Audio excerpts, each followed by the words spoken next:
안녕하세요. 저희 남편은 외아들이고 저는 결혼 5년 차로 딸 하나 있습니다.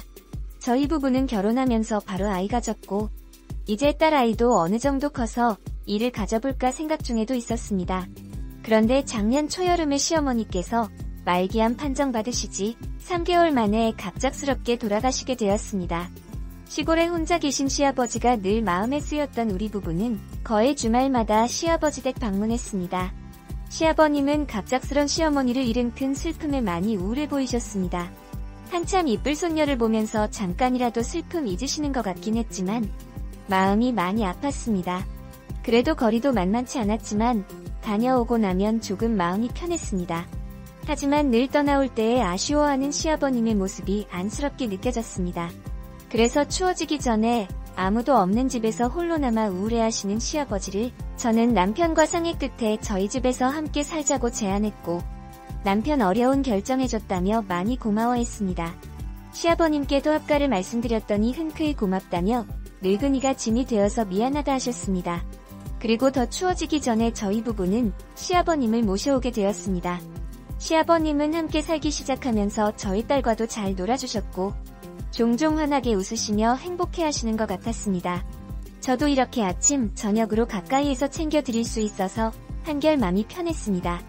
그리고 딸아이 아침 등원도 하원도 아버님께서 손수 맡아서 해주셨고 딸아이도 할아버지를 잘 따랐습니다. 그래서 저도 서서히 일을 알아보려는 욕심도 생겼고 그저 아버님께 오히려 감사했습니다. 그러던 어느 날 남편이 출장 가게 되었다면서 2박 3일 일정이라고 혼자 아버님을 모시게 해서 미안하다며 일본으로 떠났습니다. 그리고 최대한 빨리 끝내고 들어오겠다는 말도 잊지 않았습니다.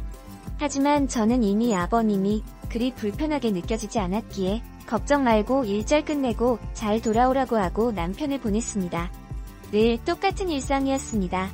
아버님께서 딸아이를 등원시켜주시고 헬스하시고 수영도 하시고 동네 기원에 들어서 바둑 두신 후에 새롭게 사귄 친구분들과 점심을 드시고 딸아이를 하원시켜서 집으로 데리고 오셨습니다. 이틀은 그렇게 빠르게 지났습니다.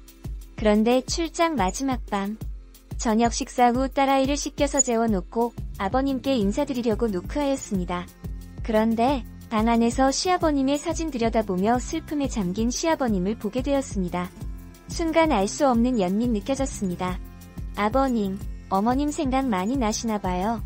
오늘 저랑 위스키 한잔 하시겠어요? 라고 했습니다. 시아버님은 그래 오늘 좀 마셔야 잠이 올 것 같아. 한잔 하자꾸나 라고 하셨고요. 시아버님과 저는 한두 잔 위스키 홀짝이며 시어머니와 관련된 추억 회상하며 많이 이야기 나누게 되었습니다. 시아버님 결혼 당시에는 연애라는 게 흔하지 않던 시대였답니다. 시아버님은 대학 시절 좋아하던 여자가 있었고 집안의 격차로 헤어지게 되었답니다. 그러던 중 시어머님과 인연이 닿아서 선을 보게 되었답니다.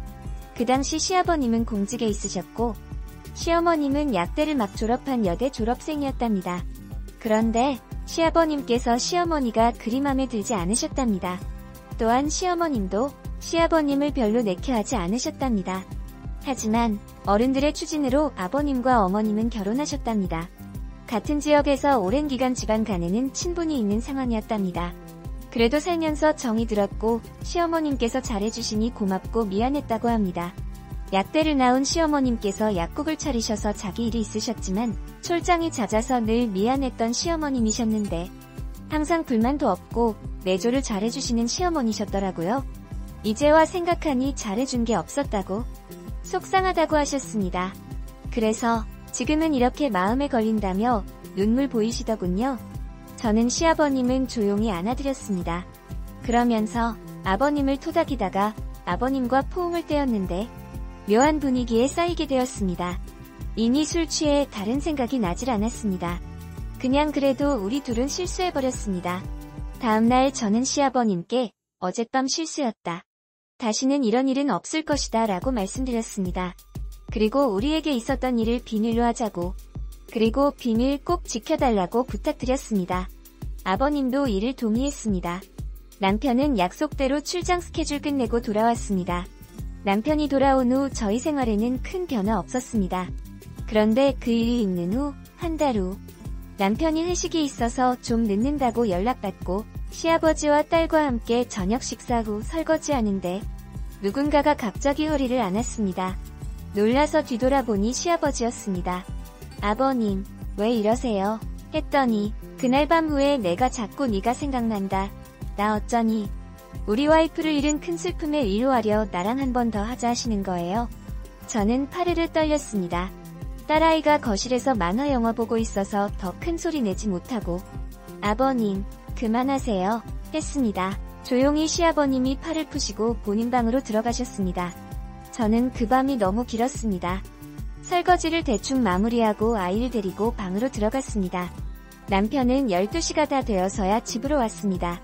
이 상황을 어떻게 감당해야 하는지 정말 내가 이렇게 벌을 받는구나 생각되었습니다.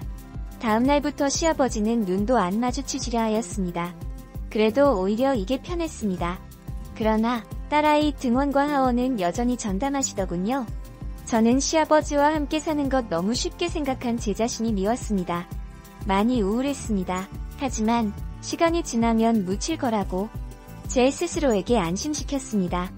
시아버지는 어느 날 몸이 안 좋다면서 딸아이만 등원시키시고 집으로 돌아오셨습니다. 저는 그 틈을 타서 청소기 돌리고 있었고요. 그런데 시아버님이 제게 오시더니 청소를 대신해주겠다며 제 손목을 잡으셨습니다. 저는 그 상황 너무 불편해서 그냥 손을 뿌리치고 나와버렸습니다. 제가 진짜 벌을 받아 마땅한 일이지만 남편에게만큼 비밀로 하고 싶었습니다. 그런데 이런 현실에 지쳐갑니다. 주말에 남편이 바람 쐬러 가자고 했습니다. 몸도 마음도 불편했지만 남편이 모처럼 시간을 냈다고 했기에 딸아이와 아버님도 함께 실내로 드라이브 갔습니다. 우리는 잘 꾸며진 잔디가 있는 음식점에서 밥 먹고 돌아오는 길에 작고 예쁜 카페에 들어서 차도 마시게 되었습니다. 딸아이와 시아버지가 사진 찍는다며 카페 밖으로 나가고 저와 남편이 단둘이 남겨졌습니다. 남편이 말하더군요. 힘들지 여보. 그리고 정말 고마워. 그리고 잊지 않을게. 앞으로 더 잘할게. 저는 그만 그 자리에서 목이 메이 울어버렸습니다. 제가 무슨 염치로 어떤 말을 하겠어요. 아니요. 전 괜찮아요 라고밖에 할 말이 없었습니다. 저는 시아버님을 이제 그만 모셨으면 한다는 이야기하려고 기회만 보고 있었는데 남편이 저리 나오니 저는 어떻게 하나요? 그리고 요즘 들어 시아버님은 운동 더 열심히 하십니다. 늘 하시던 수영과 헬스에다가 주말에 등산도 다녀오십니다. 그러시면서 늙어서 내가 아프면 너희들만 고생시켜는 거라고 하십니다. 시아버님은 남편에게도 운동 권하시지만 너무 바쁜 남편은 밤늦게 들어와서 새벽이면 출근하니 도통 운동할 시간이 없다고 합니다. 남편은 이렇게 건강관리에 힘쓰시는 시아버지를 존경한다고 하네요. 이런 부자 사이에서 제가 어떻게 시아버님을 떼어놓을지 기회가 안 생깁니다. 아버님과 떨어져 살면 제가 숨을 좀 쉴 것 같은데 말입니다. 물론 이 무거운 죄책감은 평생을 안고 살아야겠죠. 시아버님은 어떻게 이렇게 뻔뻔하실 수 있는지 저녁 준비하고 있으면 아무렇지도 않게 제 옆에 오셔서 제 엉덩이를 만지시면서 저녁 메뉴 물으십니다. 딸아이는 늘 제가 소리 지르면 들릴 만한 공간에 함께 있는데 시아버님의 원하지 않는 스킨십 계속됩니다. 저는 남편과 이혼하고 싶지 않습니다. 그런데 이대로라면 말해야 할 것 같은데 남편에게 말하면 믿어줄지도 의문이고 막상 이 일로 이혼하게 되면 우리 딸아이는 어떻게 될지 정말 힘이 듭니다.